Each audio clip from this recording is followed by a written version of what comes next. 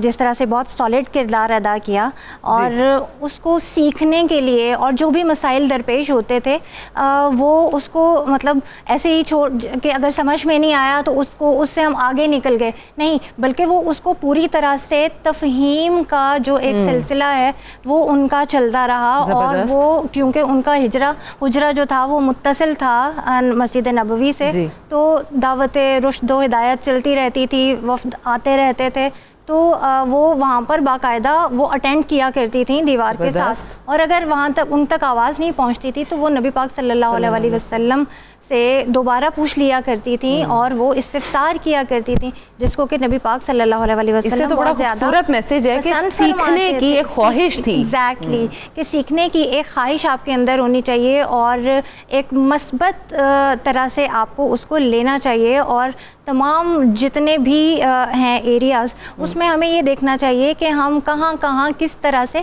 اپنے معاشرے کے لیے افیکٹو ہو سکتے ہیں. یعنی ہمیں جو ہے وہ اس کے لیے کیا کہنا چاہیے, مفید ثابت ہونا ہے, اپنے وجود کو مفید ثابت کرنا ہے ان کی ارشادات کی روشنی میں, قرآن اور سنت کی روشنی میں. آج کی عورت کے لیے کیا یہ آسان ہے سیکھنا چیزیں اور امپلیمنٹ کرنا اپنی لائف میں؟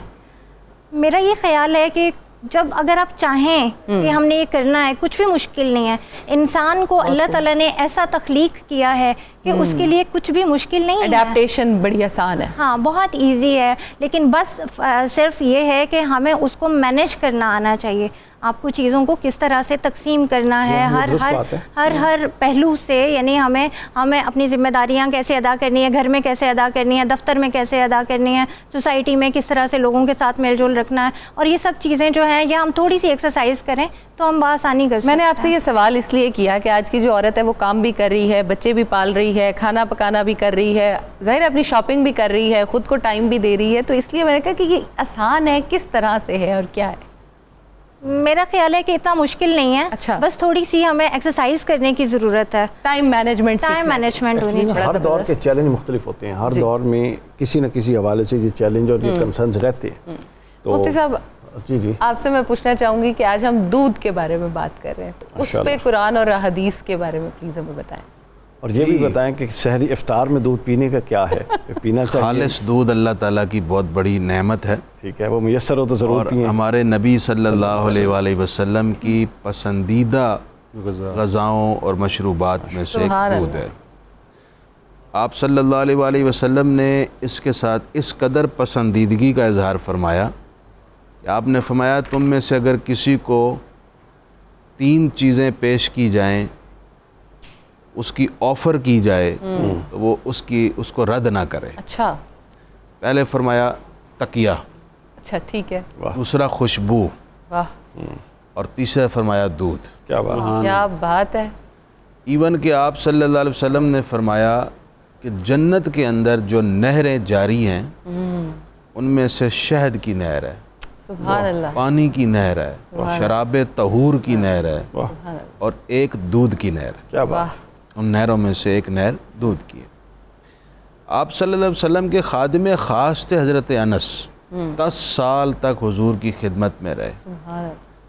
آپ فرماتے ہیں کہ میں نے اتنی مرتبہ, میں گن نہیں سکتا, حضور کو جس پیالے میں دودھ پلایا وہ میرے پاس محفوظ ہے. آپ نے وہ پیالہ محفوظ رکھا ہوا تھا, یادگار رکھی ہوئی تھی تبرکن. فرماتے میں اس میں دودھ پیش کرتا تھا یا پانی پیش کرتا تھا یا شہد پیش کرتا تھا. واہ. میں آخری حدیث آپ کی خدمت میں پیش کر دوں. جی. اللہ کے رسول علیہ الصلوۃ والسلام نے سب سے بہترین صدقہ کسے قرار دیا؟ آپ نے فرمایا سب سے بہترین صدقہ زیادہ دودھ دینے والی اونٹنی یا زیادہ دودھ دینے والی بکری ہے جو صبح بھی برتن بھر کر دودھ دے، شام کو بھی برتن بھر کر دودھ دے۔ اچھا، اس میں 2-3 پہلو ہو سکتے ہیں۔ یہ بڑی عجیب حکمت والی بات ہے۔ ایک پہلو تو یہ ہے کہ چونکہ ایسی بکری یا ایسی اونٹنی زیادہ دودھ دے گی اور دودھ مفید ہے اور دودھ سے زیادہ لوگوں کی صحت بہتر ہو سکے گی، ایک پہلو تو یہ ہے۔ ٹھیک ہے۔ دوسرا پہلو یہ ہے کہ اس دور میں فقراء کثرت سے تھے، غرباء کثرت سے تھے، تو وہ بیچارے عام دیگر خوشحال لوگوں کی طرح دودھ سے فیضیاب نہیں ہو سکتے تھے، تو حضور علیہ السلام نے اس وقت کی نزاکت کے پیش نظر ترغیب دی کہ اونٹنی اور بکری جو دودھ دینے والی ہو وہ صدقے کرو، اور صدقہ ظاہر غریب کو ہی دینا ہوگا، تو اس طرح غرباء بھی دودھ سے سیراب ہو سکیں گے۔ آج بھی جو لوگ صدقہ کرتے ہیں غرباء پر، خصوصاً گاؤں دیہاتوں میں، تو وہ کسی کو بھینس دے دیں، کسی کو اس طرح کی گائے دے دیں جو دودھ دیتی ہو، تو یہ ان کے لیے بہت بڑی نعمت ہے۔ اس سے وہ خود بھی سیراب ہوں گے، ان کا ایک بزنس بھی بن سکتا ہے، سلسلہ بھی چل جائے گا۔ بالکل۔ دودھ کے جو نیوٹریشنل بینیفٹس ہیں اس پہ بریک کے بعد ڈسکس کریں گے۔ دیکھتے رہیے رحمت رمضان۔